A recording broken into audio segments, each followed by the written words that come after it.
The first time I sat in the chair, I didn't sleep the night before. It was a wooden chair in the east of a Masonic Lodge. The next morning, I was going to be the worshipful master of that lodge for a year.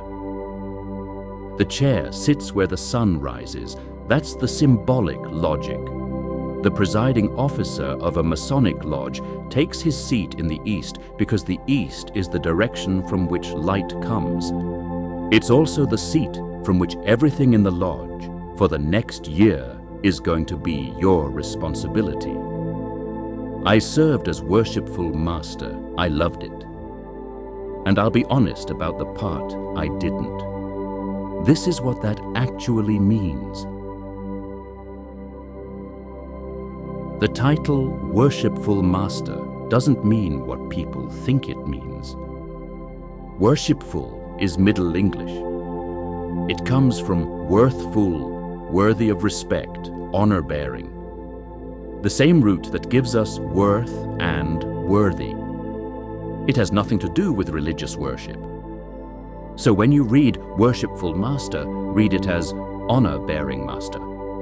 The presiding officer of a lodge of men who have agreed by oath to a set of principles and a body of work. You don't arrive at the chair quickly. The office is the top of a progression.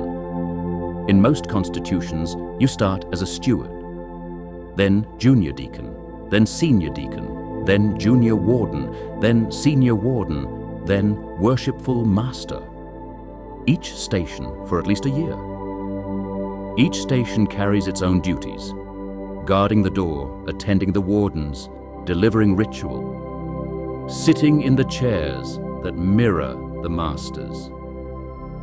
The progression can take 5, 6, sometimes 7 or 8 years. You don't get to the east without doing the work. When you arrive, you do so at an installation. The previous master installs you. Formal, ritualized, witnessed by the lodge. You take obligations specific to the office. You receive the gavel. And then, for 1 year, you preside. You preside over the opening and closing of the lodge. You preside over the conferring of degrees, the actual initiation, passing, and raising of new brothers. You preside over lodge business. You preside over visits. And you represent the lodge to the wider Masonic body, including the Grand Lodge. The chair is also called the Oriental Chair, the King Solomon's Chair. The symbolic logic is the same, the East, the source of light, the place from which the lodge takes its direction for the year. What I didn't expect, and what I came to love most, was the visiting. A worshipful master is, in some sense, his lodge's ambassador. You don't just preside at home. You go. I visited lodges in cities I'd never had a reason to go to. I sat in rooms that had been working ritual for 200 years. I met brothers from backgrounds I'd never have crossed paths with otherwise. And brothers from professions you wouldn't expect to find inside a lodge. I went to the Grand Lodge of my constitution and met the grand officers, the men who carry the responsibility for the body of the craft in the jurisdiction. What I learned in that year of visiting is that every lodge is its own particular culture. The ritual is the same. The men, the room, the rhythm, all different. Some lodges feel like a quiet library.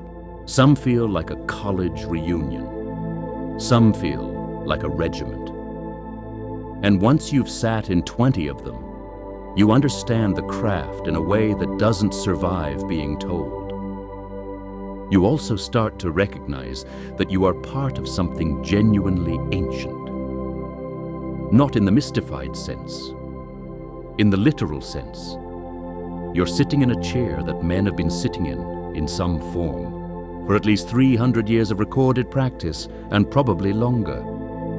That part, the connection across rooms, across decades, across men you'll never meet. That's what makes the year worth doing. So what does the Worshipful Master actually do day to day? The work breaks into 3 parts. First, ritual. The Master presides over every meeting of the lodge. He opens it, he closes it. He confers the 3 degrees on candidates: Entered Apprentice, Fellow Craft, and Master Mason.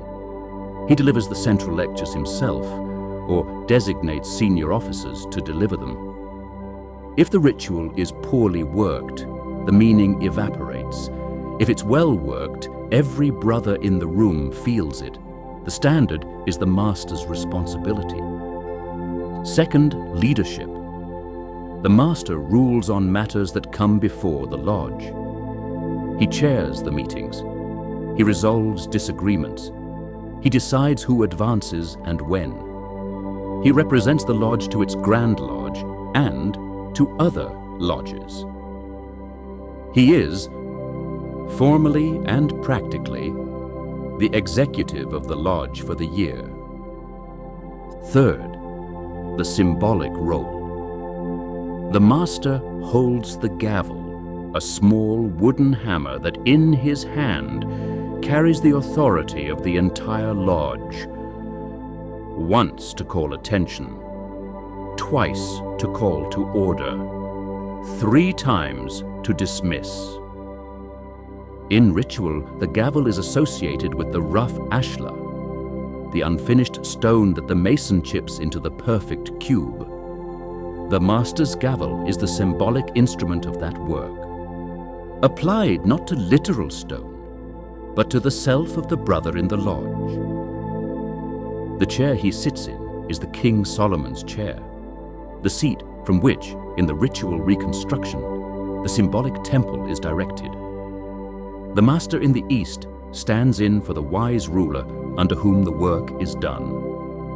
All of this, the ritual standard, the leadership decisions, the symbolic weight, is the office. It is what the lodge entrusts to a brother for 1 year. Here is what nobody tells you before you sit in the chair. Everything falls on the Worshipful Master. Every meeting that needs to be planned, every visit that needs to be coordinated, every initiative the lodge wants to launch, every brother who has a complaint or a question or a problem, it all ends up on the Master's desk. Not because he is the only one who can do it, because in many lodges he is the only one who reliably will. The truth I came up against in my year is that lodges don't always show up for their own initiatives. You plan a visit to another lodge and 3 brothers come instead of 15. You organize a project and you do most of the calling yourself. You propose something and you watch it die for lack of hands. This isn't unique to my lodge. Talk to any past master long enough and the same story comes out. The work concentrates at the top. I loved being Worshipful Master. The chair, the ritual, the visiting, the meeting of brothers across the craft. That part is irreplaceable. But there was real fatigue in carrying the year. And there was honest disappointment when the lodge did not meet me halfway on what I proposed. I think it is important to say that out loud, not as a complaint about my brothers, as a description of the actual office. The Master does not just preside, the Master works, and the work does not pause when the lodge does. The year ends. You install your successor, the same ritual that installed you, performed by you this time, witnessed by the lodge. You hand over the gavel.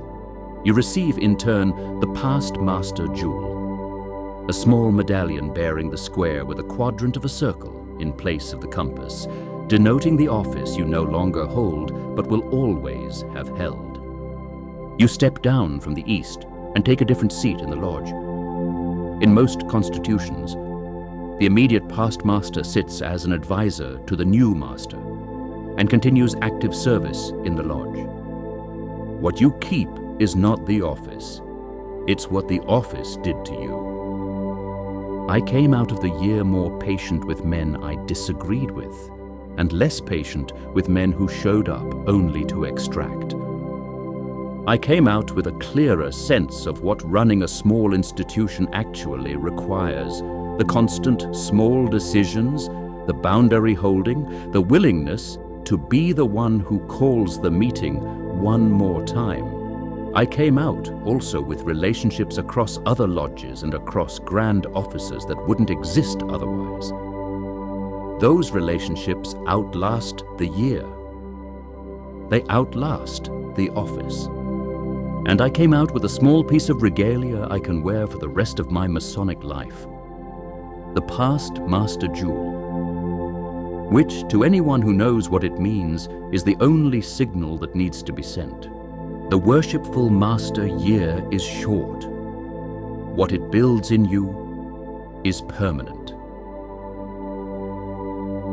Sitting in the East taught me something I would not have learned anywhere else: that a tradition is held together by the men who carry it more than by anything written down. The ritual, the symbols, the history, they all matter.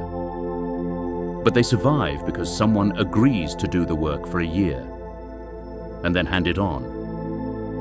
In the next video, we go back 600 years to the medieval mystics who taught Kabbalah underground in the centuries after the Spanish expulsion, and to the texts they preserved that almost did not survive.